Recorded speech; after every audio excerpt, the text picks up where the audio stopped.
Assalamualaikum warahmatullahi wabarakatuh. Halo mahasiswa, selamat datang di pembelajaran farmakoterapi. Pada sesi kali ini kita akan mempelajari farmakoterapi pada gagal jantung, salah satu penyakit kardiovaskular yang penting dikuasai sebagai seorang farmasis. Siapkan catatan dan mari belajar bersama.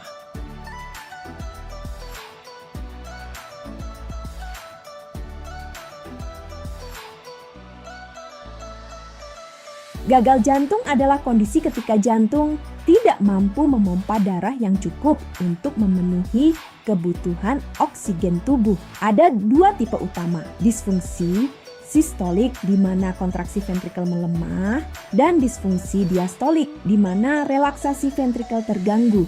Keduanya menurunkan curah jantung dan memunculkan gejala seperti sesak dan edema. Penyebabnya antara lain hipertensi dan infark miokard.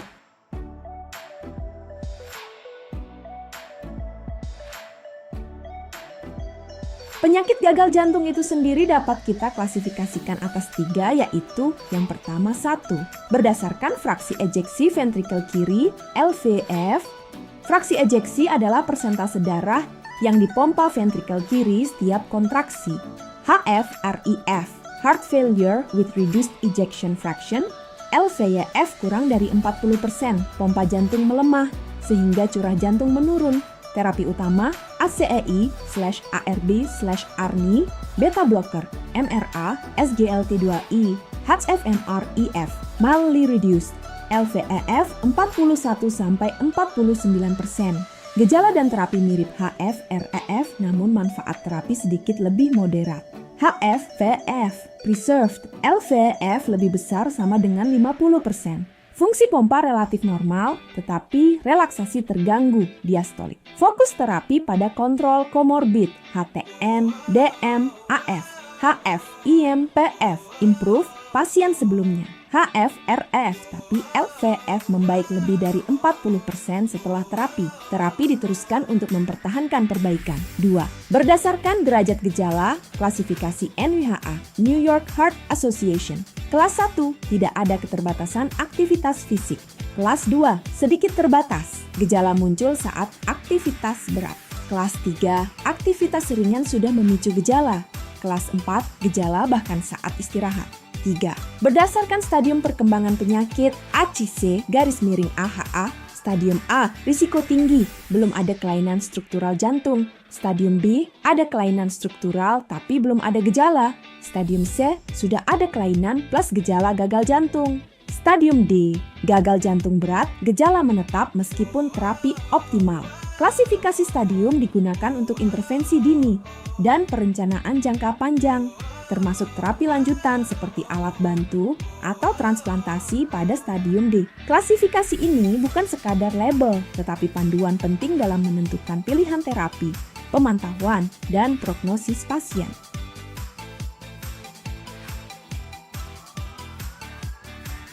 Langkah awal terapi adalah perubahan gaya hidup, batasi garam maksimal 2 gram per hari, batasi cairan kurang dari 2 liter per hari pada kasus berat, berhenti merokok, olahraga ringan hanya saat kondisi stabil, cukup istirahat, dan hindari bepergian ke daerah tinggi, panas, atau lembab.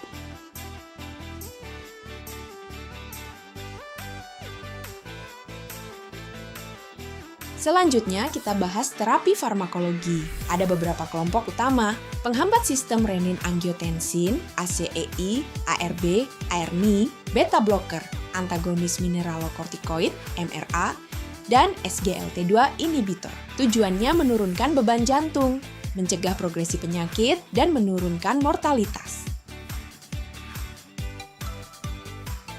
Baiklah, kita akan masuk ke dalam penjelasan terkait farmakologi obat-obatan pada penyakit gagal jantung. Agar kalian lebih mudah untuk memahami, kita akan coba mengambil suatu kasus. Bayangkan seorang pasien laki-laki berusia 58 tahun dengan keluhan sesak napas saat naik tangga, kaki bengkak, dan cepat lelah. Setelah pemeriksaan, didiagnosis gagal jantung dengan fraksi ejeksi menurun, HFrF. Saat dokter menyusun rencana terapi, ia tidak hanya memilih satu obat, tapi kombinasi beberapa obat dengan mekanisme yang saling melengkapi. Mari kita ikuti satu persatu.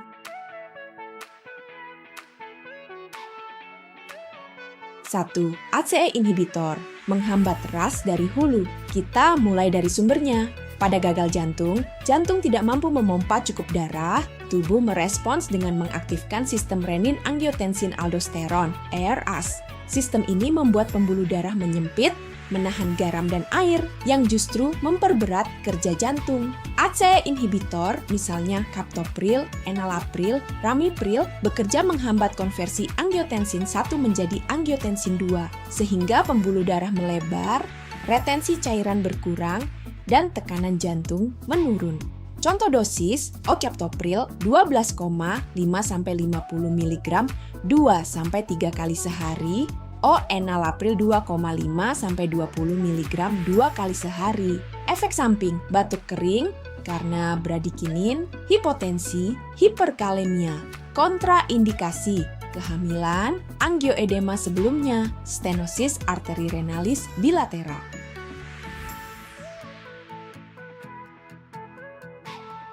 2. ARB, pilihan alternatif bila tak toleran ACEI. Kalau pasien batuk kering karena ACEI, kita tidak berhenti. Kita ganti strategi ARB, misalnya valsartan, losartan, candesartan. Bekerja langsung menghambat reseptor angiotensin 2. Efeknya mirip ACEI, namun tanpa efek samping batuk. Dosis, valsartan 40-160 mg 2 kali sehari, losartan 25-100 mg 1 kali sehari. Efek samping, hipotensi, hiperkalemia. Kontraindikasi, sama seperti ACEI, kehamilan, stenosis arteri renalis berat.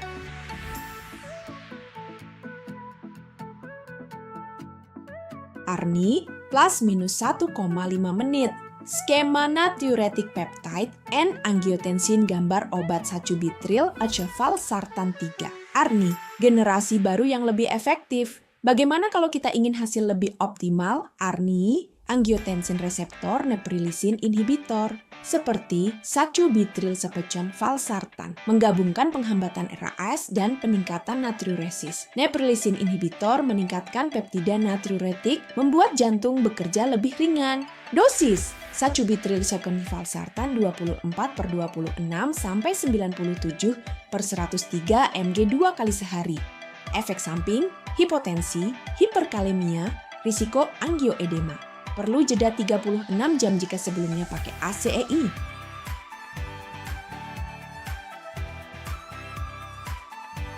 4. Beta blocker melindungi jantung dari overdrive.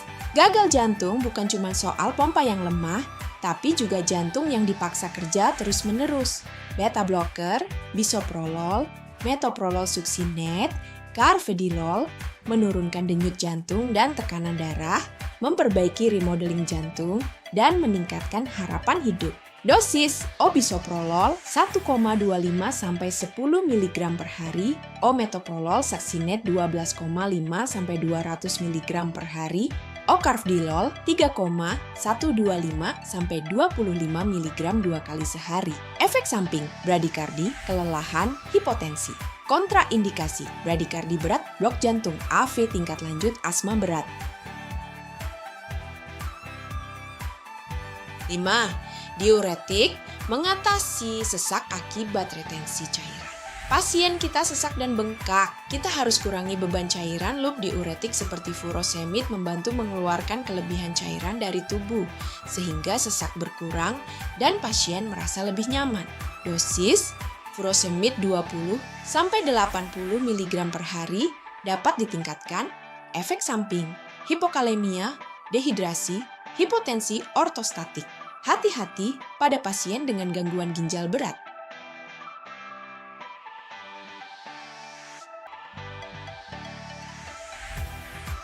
6. MRA menekan retensi natrium. Kita tidak cukup hanya menghambat RAAS di hulu, kita juga blok efek aldosteron di hilir. Mineralokortikoid reseptor antagonis MRA seperti spironolakton atau eplerenone menghambat efek aldosteron, mengurangi retensi natrium dan fibrosis jantung. Dosis spironolakton 12,5-50 mg per hari, eplerenone 25-50 mg per hari. Efek samping, hiperkalemia, ginekomastia, spironolakton. Kontraindikasi, gagal ginjal berat, EGFR kurang dari 30 ml per menit, hiperkalemia.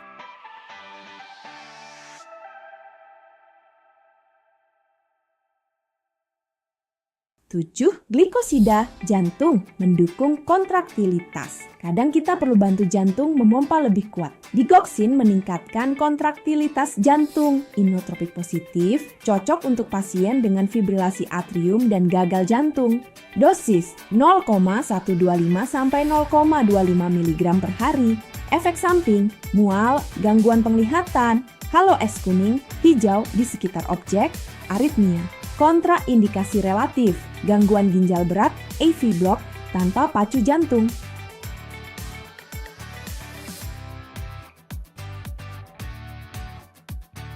Delapan, SGLT2 inhibitor. Kelas baru yang bermanfaat. Awalnya obat diabetes, tapi sekarang jadi senjata baru untuk gagal jantung. SGLT2 inhibitor seperti dapagliflozin dan empagliflozin membantu ekskresi glukosa dan natrium lewat ginjal, mengurangi preload dan afterload, serta terbukti menurunkan risiko rawat inap gagal jantung. Dosis dapagliflozin 10 mg per hari, empagliflozin 10 mg per hari. Efek samping, infeksi saluran kemih, hipotensi, dehidrasi ringan. Kontraindikasi, EGFR sangat rendah, ketoasidosis diabetik.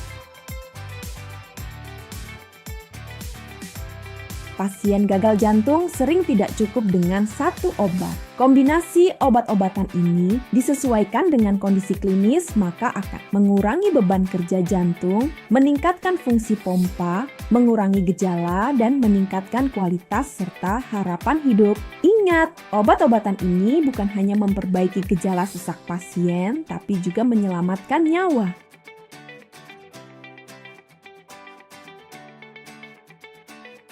Sebagai ringkasan, gagal jantung disebabkan ketidakmampuan jantung memenuhi kebutuhan oksigen. Terapi mencakup modifikasi gaya hidup dan kombinasi obat-obatan yang terbukti menurunkan mortalitas. Pemantauan klinis dan laboratorium wajib dilakukan agar terapi aman dan efektif.